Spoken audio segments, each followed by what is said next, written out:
ಮೈ god, ಇದೆಲ್ಲ ಏನು ಅನನ್ಯ? ಈ ಬಿಕಾರಿ ನಿನ್ ಬೆಡ್ಡಲ್ಲಿ ಏನ್ ಮಾಡ್ತಿದ್ದಾನೆ?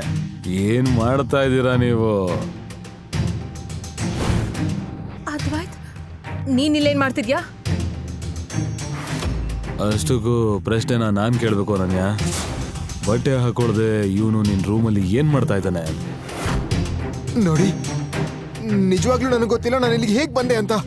ನನಗೆ ಇಷ್ಟ ಮಾತ್ರ ನೆನಪಿದೆ, ನಾನು ಟೆರೆಸ್ ಮೇಲಿದ್ದೆ. Shut up. ಪೊಲೀಸರು ಬಂದ್ರೆ ಎಲ್ಲ ಸತ್ಯ ಗೊತ್ತಾಗುತ್ತೆ. ನೀನಿಂದಲೇ ಸತ್ಯ ಹೊರಗೆ ತರಿಸ್ತೀನಿ. ಇಲ್ಲ ಇಲ್ಲ ಅನನ್ಯ, ಪೊಲೀಸರಿಗೆ ಏನೂ ಹೇಳ್ಬೇಡ. ನಮ್ ಕುಟುಂಬದ ಮರ್ಯಾದೆ ಕಳಿಯೋ ಕೆಲಸ ಮಾಡ್ಬೇಡ. ನಮ್ ಕುಟುಂಬದ ಎಲ್ಲಾ ನಿರ್ಧಾರಗಳನ್ನು ತಗೊಳ್ಳೋದು ಒಬ್ಬರೇ, ದ ಗ್ರೇಟ್ ಕಿಂಗ್ ಶ್ರೀಕಂಠದತ್ತ, ನಮ್ಮ ಗೌರವಾನ್ವಿತ ತಾತ. ಶ್ರೀಕಂಠದತ್ತ ಹೆಸರನ್ನ ಕೇಳುತ್ತಿದ್ದಂತೆಯೇ ಅನನ್ಯ ಭಯಪಟ್ಟಳು.